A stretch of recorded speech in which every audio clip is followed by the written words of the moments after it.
Oi, pessoal, tudo bem? Educar para transformar, na verdade? Muito obrigado aí pela presença de vocês, pelo apoio que vocês têm dado, juntamente com as pessoas que vêm aqui participar da prosa com o Bertaglia, contribuindo com o conhecimento e com a experiência de vida. Hoje nós vamos falar sobre um tema fantástico: paradigma na saúde, de doença para a qualidade de vida. Opa, o que significa isso? Vamos ver o que nós vamos explorar? As crises globais, reforçadas pela pandemia, já estão mudando a forma como pensamos e vivemos. A saúde também verá mudanças fundamentais, e tais mudanças não serão triviais ou costumeiras. Tais transformações são de base, são mudanças de paradigma, e precisamos entender como essas modificações afetarão as nossas vidas. Iniciativas como os cuidados dos idosos em suas casas, reabilitação e cuidados paliativos já começam a fazer parte de famílias. E isso pode incluir práticas de bem-estar, promoção da saúde, como parar de fumar, dieta saudável e atividade física. Práticas caseiras de yoga podem ser promovidas para a reabilitação de pacientes. A educação médica continuada também verá mudanças. Modelos híbridos de conferências médicas, webinars e plataformas educacionais virtuais se tornarão mais populares. Mas os grandes desafios residem na distribuição de renda e na privacidade dos dados. O que vem a seguir? Sobre o que nós vamos conversar mesmo aqui? Vai ser muito fantástico. E eu vou trazer aqui o meu amigo para prosear comigo, Joselito André Salvador, lá de Porto Alegre. Meu caro Joselito, que bacana, que orgulho, muita honra tê-lo aqui participando da Prosa com Bertaglia. Seja bem-vindo, Joselito. Muito obrigado, meu caro Bertalha, por essa oportunidade, com certeza uma bela oportunidade aqui para nós, no sul do Brasil, aí, poder estar conversando com todo o Brasil, e eu percebi que a prosa já é internacional, então, com certeza, a gente consegue atingir aí muitas pessoas. É um tema bastante caro para nós, e espero que também para as pessoas que vão estar acompanhando possa agregar algum valor. Essa é a nossa expectativa. Olha que bacana, olha só. Obrigado por você ter falado que a prosa é internacional, realmente, e é internacional de duas formas, né? A primeira são os brasileiros que moram no exterior, já foram vários que vieram aqui para prosear comigo, e também já tivemos prosa com pessoas que são de outro idioma, né? Eu tentei aí arrastar um pouco o meu espanhol, né? Mas funcionou. Meu amigo, vamos falar um pouquinho sobre esse paradigma da saúde? Vamos em frente? Perfeito, perfeito, Bertalha. Então, o que nós temos, pessoal? Eu tenho certeza, vamos tentar falar aqui sem entrar em muitos termos de ordem técnica, até porque a minha formação específica não está na área da saúde, área médica. Para vocês terem uma ideia, eu vim da área de ciências sociais, mas com uma aplicação agora para a parte da saúde e bem-estar. Então, o que nós percebemos aqui enquanto empresa, enquanto necessidades, que nos fez com que nos aprofundássemos, na verdade, nesse novo paradigma da saúde, mas que coisa é essa de novo paradigma? Na verdade, um novo modelo mental e um novo modelo sistêmico que se apresenta para a área da saúde e bem-estar. Você que está nos acompanhando deve ter em mente que hoje, qual que é a grande ênfase de todos os médicos, ou sejam outros profissionais da saúde, seja lá o fisioterapeuta, o nutricionista, enfim, normalmente eles estão mais preocupados em tratar da doença, em tratar de forma curativa do que necessariamente preventiva. Isso muito mais acontece nas clínicas, nos hospitais, enfim, todas essas instituições que vivem da cadeia de valor da saúde, se a gente puder chamar, que nada mais é do que essa reunião de diversos atores, seja o profissional da saúde, seja a instituição, que é um hospital, que é uma clínica, que é a pessoa que necessita, que é você que necessita de um acompanhamento. Então, todos esses atores estão passando por um processo de mudança, onde, ao invés de se tratar somente a doença, se procura dar uma ênfase maior na saúde. Tem uma explicação econômica também com relação a isso. Veja bem, é muito mais adequado, muito mais barato, tanto para as pessoas quanto para as instituições, ou mesmo operadores de saúde, ou planos de saúde, como são mais conhecidos por nós brasileiros, né? É muito mais barato que se invista na prevenção da saúde das pessoas do que depois simplesmente tratar as doenças. Então, essa é a visão que se tem. Então, só para vocês terem uma ideia de como isso foi evoluindo também com o uso de tecnologias. Eu pesquisei alguns dados para trazer aqui para vocês dados mais atualizados.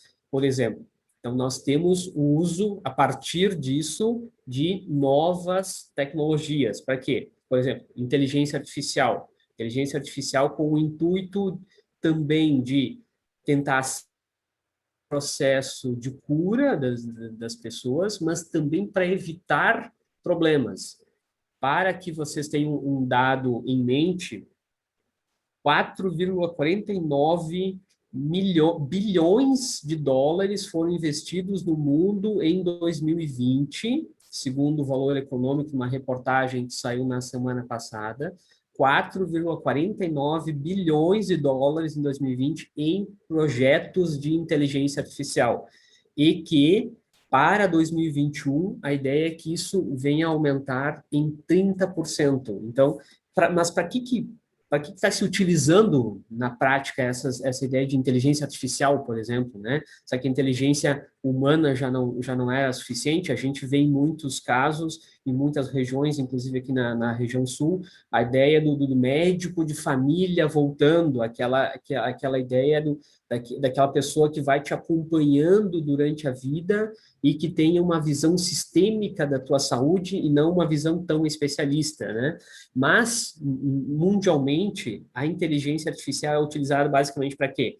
Ajudar na análise e diagnósticos de forma remota, para que a gente consiga interpretar exames com recomendações médicas e gestão integrada do paciente de forma muito mais ágil e muito mais sistêmica. Sistêmica exatamente nesse sentido, eu deixo de ver o paciente só pelo lado da urologia ou pelo lado da nefrologia, entendeu? Você consegue enxergar o Bertalha como um todo, né? Consegue enxergar o Joselito como um todo. Tá, esse problema nas costas, será que é referente aqui? Então, esta passa a ser uma nova visão que a área da saúde vem buscando. E aí, em tudo isso, uma outra tecnologia que entrou com muita força, em especial em função da pandemia, né? Tanto é que a Isto é Dinheiro, em 5 de agosto de 2020, estampou na sua capa a era da telemedicina. Então, já mostra que uma nova era, um novo paradigma vem para se instalar. Mas o verdadeiro paradigma é deixar de olhar efetivamente só para a doença, para que a gente possa olhar como manter a saúde das pessoas, né? Até porque tem alguns outros aspectos que a gente vai falando na sequência que estão envolvidos, né? Entre eles o próprio envelhecimento da população mundial. Depois a gente entra um pouquinho mais com alguns dados também com relação a isso, né? Mas é muito interessante isso, tanto para o paciente, quanto para os demais atores, como a gente falou, da cadeia de valor da saúde, que haja essa mudança de visão. Só que não é algo necessariamente tão fácil. Vocês têm que ter claro que, imagina um hospital, por menor que seja, hoje, qual é a grande fonte de receitas desses hospitais? você vai ficar internado, você vai fazer uma cirurgia, você vai fazer algum procedimento. A receita deles hoje, basicamente, vem desse tipo de procedimento. Só que, se a gente está dizendo que é muito melhor que se trate a saúde do que a doença, há um movimento também por parte dos profissionais da saúde, desde o seu processo de formação na faculdade, ao movimento das clínicas e hospitais, das operadoras de saúde, para entender, tá, vem cá, se o mundo está olhando muito mais para a saúde do que para a doença, como eu vou, então, continuar existindo? Como é que eu vou, enquanto hospital, enquanto clínica, enquanto médico, se eu estou habituado a ganhar com a doença das pessoas? Então, esse é um desafio que, Bertalha, com certeza aí também você tem, você já, no teu dia a dia também já deve ter passado por isso, né? De alguma forma tem seguro-saúde, plano de saúde, ou precisou de assistência médica, e aí também consegue compreender como não é tão simples a gente passar de um paradigma da doença para um paradigma da saúde, não lhe parece?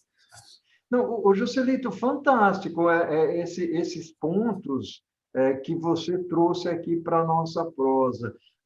Como você tem trabalhado com instituições, hospitais, médicos, ou seja, está envolvido nesse processo todo, é interessante quando a gente fala da telemedicina, desse avanço, você mencionou aí quase 4,5 bilhões investidos em inteligência artificial, trazendo elementos importantíssimos para a saúde. A reflexão que eu queria fazer aqui contigo agora é como é que, e vamos olhar pela perspectiva de Brasil, como é que você enxerga as pessoas, como é que eles estão vendo isso? Porque é interessante, né? Quando nós vamos fazer os nossos exames, a gente consegue lá ter uma tabelinha, você consegue comparar né, qual é a glicemia, se você está diabético, se não está diabético, né, o colesterol e tudo mais. E muitas vezes, quando você troca de médico ou você vai para o hospital, se pedem esses exames, né? No mundo onde a tecnologia está bastante avançada. Como é que você enxerga isso, Joselito, esse avanço, principalmente, não só o Brasil, mas nos países pobres e em desenvolvimento? Quando você olha para os Estados Unidos e alguns países da Europa, é um pouco diferente. Também não é tão avançado assim, né? Para você ter todos os exames disponíveis, ou seja, apertou lá o avatarzinho Paulo Bertaglia, vem tudo dele, né? Isso não é o que acontece hoje, mas é o que nós gostaríamos que acontecesse, né, Joselito? Com certeza, com certeza. Esse é um ponto relevante que vamos falar um pouquinho a respeito. Via de regra, as informações de qualquer pessoa que no sistema de saúde hoje é tratado como paciente, e esse novo paradigma está dizendo a gente tem que tratar muito mais como um cliente do que necessariamente um paciente. Bom, mas hoje ele é reconhecida, o Bertalho, o Joselito, a Valesca, minha sócia, são reconhecidos como pacientes. Estes pacientes têm as suas informações, até por força da legislação da área da saúde, reunidas no que se chama de um prontuário médico. Esse prontuário médico, o prontuário da saúde, quando não for profissional médico propriamente dita, porque o nutricionista, por exemplo, não é um profissional médico, mas é um profissional da saúde. Esse prontuário, há pelo menos uma década, já tem a possibilidade de estar totalmente de forma digital, totalmente eletrônica, e hoje digital, propriamente dito, podendo estar circulando na web, né? Antes ele era eletrônico, quer dizer, ele estava no teu computador, mas não conseguia rodar pela web. Hoje ele é digital. Porém, tem uma questão aqui que é muito forte no Brasil, que é o que a gente chama de mindset, quer dizer, um modelo mental.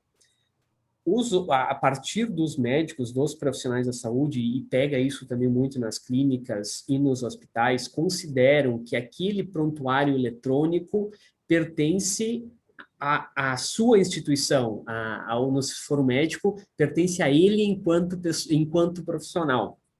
Contudo, se vocês tiverem a oportunidade de acompanhar a legislação do próprio Conselho Federal de Medicina do Brasil, ele diz que o prontuário médico, nesse caso porque estamos falando do Conselho Federal de Medicina, o prontuário médico pertence ao paciente, e o paciente, inclusive, precisa dar o seu aceite para que o médico, assim, o acompanhe. Então, veja que, na verdade, capturaram as nossas informações de forma indevida, vamos assim dizer, e nunca nos informaram com relação a isso.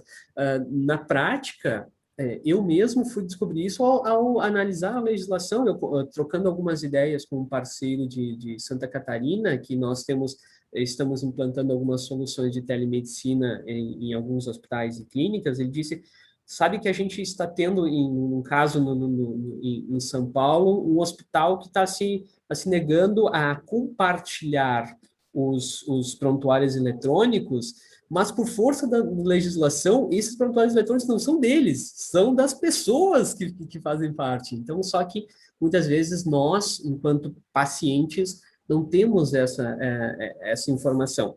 Mas muito disso o que é na prática, né? Então, também há essa mudança de paradigma, se reflete nessa mudança de paradigma. O poder hoje, né? O poder de manter a sua saúde está muito na mão dos médicos e dos profissionais da saúde. E com este novo paradigma, claro, com a ajuda da tecnologia, está se tirando um pouco o poder dessas pessoas e está indo também para a mão dos pacientes, dos clientes. Então, porque, por exemplo, o uso de tecnologia, que já é perfeitamente possível aqui no Brasil, com os chamados wearables. Wearables, na verdade, nada mais é do que um equipamento vestível, se a gente puder tratar literalmente. O que é? Um relógio, né, que você utiliza, que mede a tua pressão arterial, que mede a tua oxiometria, quer dizer, o nível de oxigênio que você tem no sangue, mede a pressão arterial, mede glicemia, se você tiver alguma possibilidade de retirada de sangue, enfim. Então, esse já é um equipamento vestível. Então, na verdade, quem está acompanhando, ou que pode acompanhar a tua saúde, não, muitas vezes é muito mais eu do que necessariamente o médico, né, ou que chega lá numa clínica, no hospital. Então, a relação de poder começa a modificar. Contudo, essa tecnologia, infelizmente, não está acessível necessariamente para a maior parte da população. Então, tem alguns dados aqui que são relevantes, pegando o recorte da saúde no Brasil, especificamente. Veja só que dado interessante. No fim de 2019, a OCDE, que é a Organização para a Cooperação e Desenvolvimento Econômico, ela fez um estudo em 44 países do mundo, alguns mais desenvolvidos, alguns em desenvolvimento ou emergentes, né, como o Brasil. Então, de 44 países, o Brasil, em 2019, ficou na 37ª posição dos países que investem em saúde. Então, vocês veem quanto espaço o Brasil ainda tem, que o Brasil é continental, um tamanho continental, tem para evoluir com relação a isso, né? Então, olha só, segundo esse estudo da OCDE, o Brasil gastou, em média, $1.282 por ano, né, para cada pessoa, para cada habitante, em média. Nos Estados Unidos, esse gasto, em média, foi para $10 mil.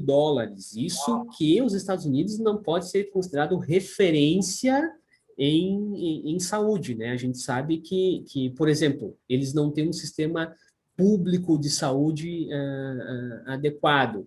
Mas veja a diferença de $1.282 ano para $10 mil ano. Então, você vê quanto que ainda há espaço para se investir na saúde das pessoas, de fato.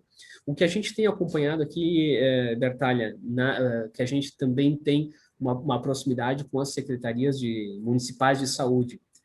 Os secretários ou as secretárias de saúde nos dizem o seguinte: um dos maiores problemas que nós temos, em especial na população de mais baixa renda, são as doenças crônicas, diabetes, hipertensão, alguns problemas hereditários, como reumatismo, algumas questões que vão se trazendo, e são problemas que muitas vezes o diabetes, a obesidade, enfim, podem ser tratados, mas por falta de investimentos também, muitas vezes, dentro do que você está falando, você está investindo em educação das pessoas, elas acabam por ser obesas, por adquirir diabetes, enfim, e aí o custo para o próprio Estado, quer dizer, para a prefeitura, para a unidade federativa, para o Brasil, é muito maior, e para aquelas pessoas que entram numa doença crônica, também acaba sendo muito pior você adquirir uma doença do que ter necessariamente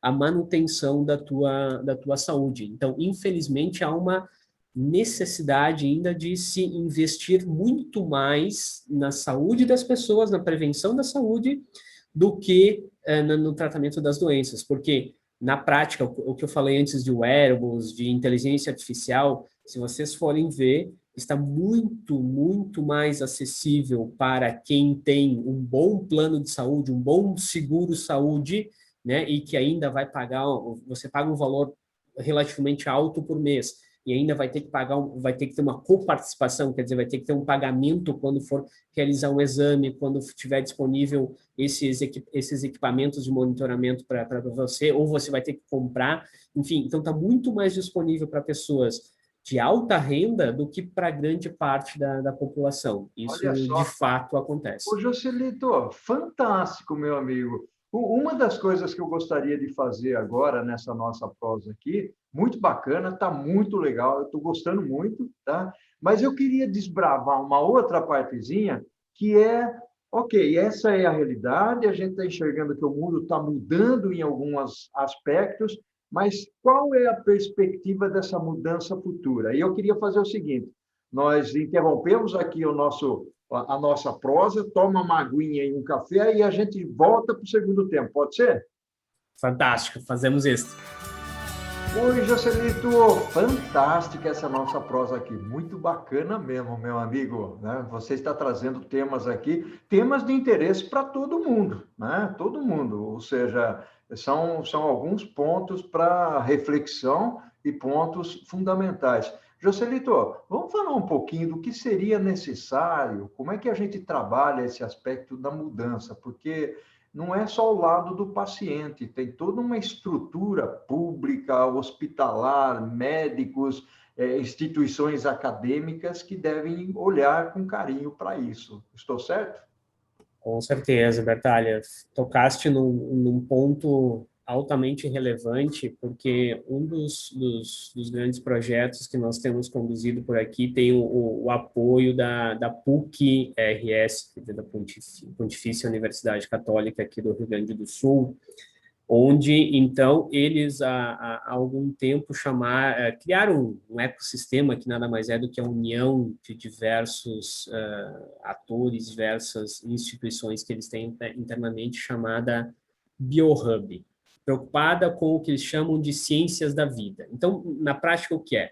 A preocupação de que a pessoa que está em formação lá na faculdade de medicina, na faculdade de psicologia, na faculdade de nutrição, já comece a ter uma outra visão com relação ao que a gente está chamando aqui de um novo paradigma da saúde, e não mais da doença.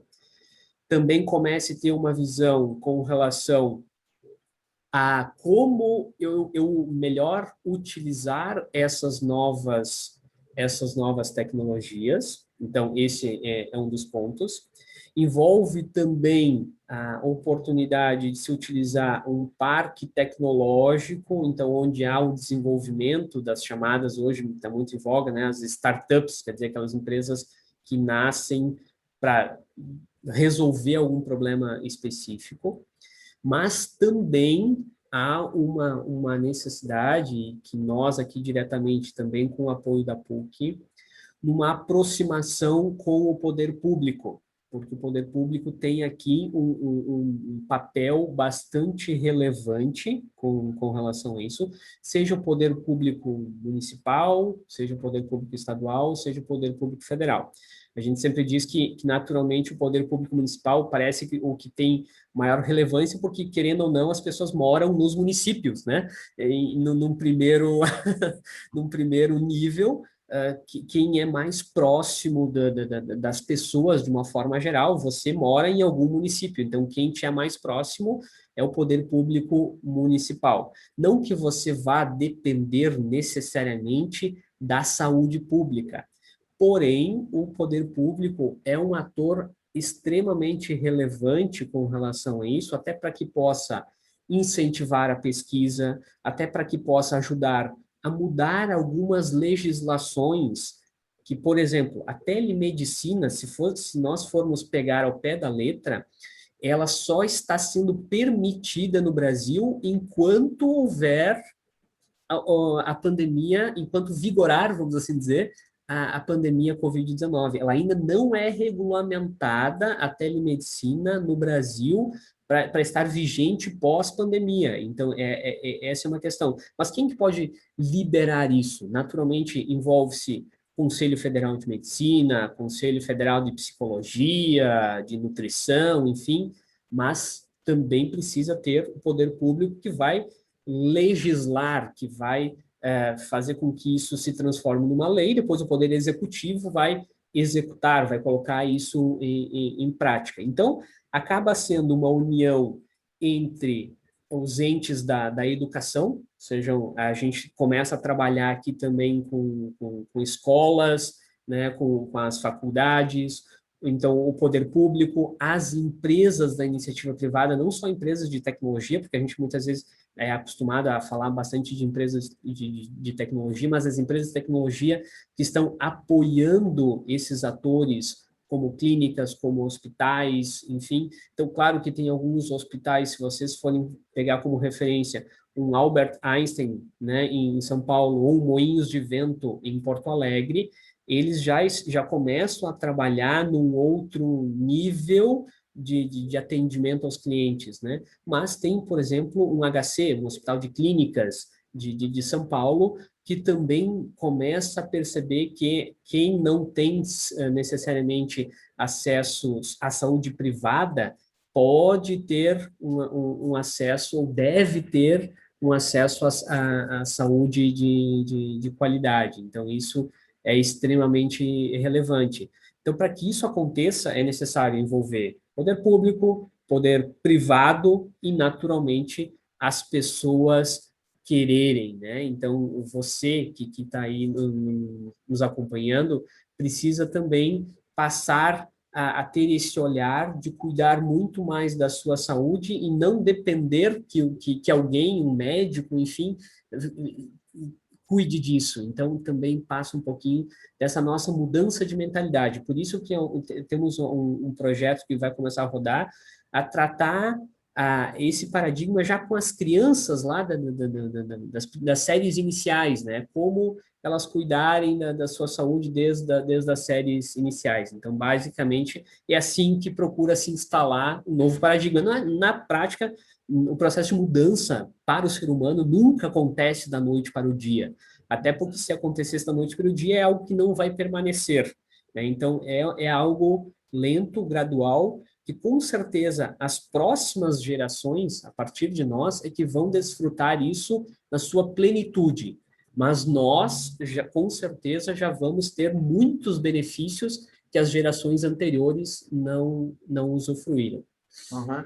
Joselito, você trouxe um tema aí fantástico para conversar, ou seja, muito mais uma proteção, uma preparação prévia, ou seja, com boa alimentação, com exercícios, que esse é o grande paradigma. Nós sabemos hoje que a minoria da população se preocupa em comer corretamente se alimentar corretamente e a fazer, de alguma maneira, exercícios, ou seja, deixando de ser sedentários, para que lá na frente não tenha problemas. É uma educação da saúde. Esse é o paradigma que você está trazendo para a gente conversar aqui, né, Joselito? Eu gostaria que você desbravasse um pouquinho esse território aí, se bem que esse território é bastante interessante. Eu saí outro dia, recentemente, com a minha esposa para fazer uma caminhada. Eu caminho todo dia, né, eu e minha esposa, e nós falamos, olha, vamos mudar um pouquinho hoje, vamos comer um pastel, né? Nós fizemos uma caminhada de 15 quilômetros nesse dia, e eu falei, vamos comer um pastel. Só que chegando à feira, era dia de feira, né, na minha cidade, eu moro numa cidade do interior, você encontra pessoas ali próximas com uma garrafa de Coca-Cola, né, e dois, três pastéis sentados na calçada, na sarjeta, e comendo, né? Ou seja, não sei, é uma visão, nada contra o pastel, porque adoro pastel, nada contra a Coca-Cola, né? Mas isso era 8 horas da manhã. Então, você veja como é que se comporta o organismo, né? Então, eu queria que você desbravasse um pouco esse lado aí. Com certeza, com certeza. É uma questão de mudança de hábitos, de fato, né, Bertalha, porque nós estamos habituados, né, e também por uma carga da força de mídia, de grandes empresas, com marcas como você apresentou a própria Coca-Cola, né, que sempre foram preocupadas em incentivar o consumo, consumo, consumo, consumo. Contudo, está havendo um reflexo na saúde das pessoas e que impacta em outro aspecto bastante relevante, que é o processo de envelhecimento da população. Para vocês terem uma ideia, segundo a Organização Mundial da Saúde, um levantamento que, se o Brasil continuar nesta linha, em 2030, seremos o quinto país mais idoso, vamos assim dizer, do mundo. Tá, mas peraí, mas como é que a gente chega lá com condições mínimas de vida, né? Condições adequadas de autonomia, condições adequadas de não eu estou vivo, mas estou vegetando praticamente, né? Porque eu tive uma qualidade de vida desde a minha juventude ou na meia idade, enfim, porque nunca é tarde para começar uma mudança de hábitos, né? A gente sabe que uma mudança de hábitos também é bastante complicada, mas o que a gente está querendo colocar aqui, né? Que você precisa passar a enxergar o teu corpo como alguém que precisa te acompanhar de forma saudável até os 80, 90, quiçá 100 anos, né?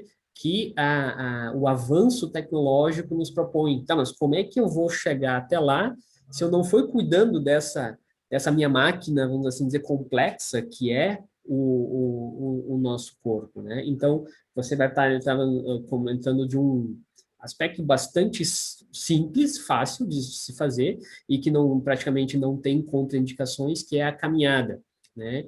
Então, é algo que precisa ser incentivado, então por isso também que há uma necessidade de se trabalhar já com as crianças ou com adolescentes, com a fase adulta, ou com quem já atingiu uma melhor idade, né? Chegou a partir dos 60 anos, trabalhar um pouco essa questão do movimentar-se, do modificar os seus hábitos, do estar colocando o corpo em movimentos, claro, naturalmente, sempre respeitando as suas limitações físicas que eventualmente você tenha, mas saiba que para você e para a sociedade sai muito mais barato se você se mantiver saudável do que se você tiver que tratar doenças lá na frente. Então, o problema não é necessariamente o comer um pastel uma vez por semana, ou um por dia, enfim. E, naturalmente, como você falava anteriormente, será que a primeira refeição da manhã é saudável eu ter 1, 2, 3 pastéis, refrigerante, enfim? Como é que isso vai se comportar dentro do meu organismo? Porque os refrigerantes, de uma forma geral, são uma bomba de calorias e de glicose que chegam, dão um grande estímulo no teu cérebro, mas depois, aquilo se tão rápido quanto veio, ela vai, e você tem necessidade de novos alimentos, também muitas vezes esses novos estímulos, que acabam, querendo ou não, causando uma certa, um grau de dependência no organismo, né? O açúcar, a glicose, tem esse poder, assim como o nosso organismo tem essa necessidade da gordura, né? Porque a gordura que está no gordura vegetal, gordura animal, enfim, é algo vital para nós. A gente não vive, nosso corpo não consegue trabalhar se não tiver alguma ingestão de gordura.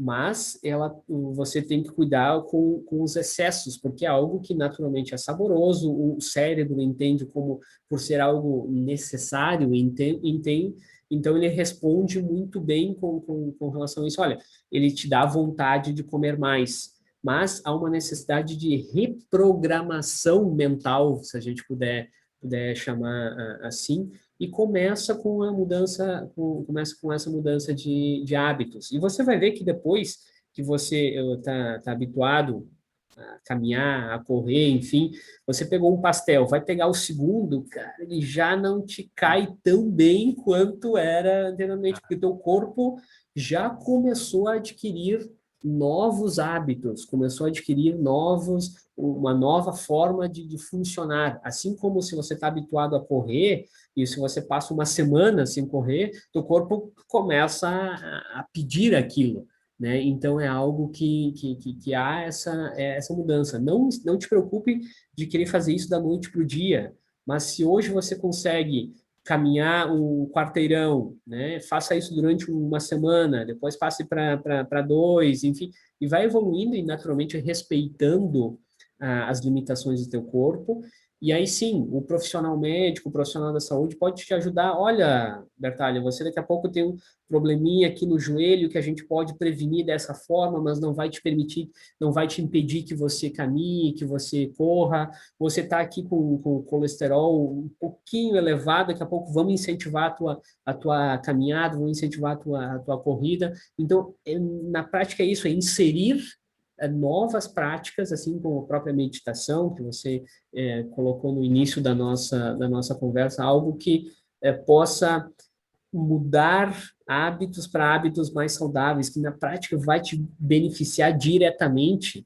Então, mesmo que você seja egoísta, como diz um colega nosso da área da medicina, mesmo que você seja egoísta, ou em especial, como dizer, se você é egoísta, você vai cuidar de si, vai cuidar da tua saúde, porque ninguém melhor do que você vai querer manter a saúde até que saia uma velhice saudável. Esse é o desafio, né?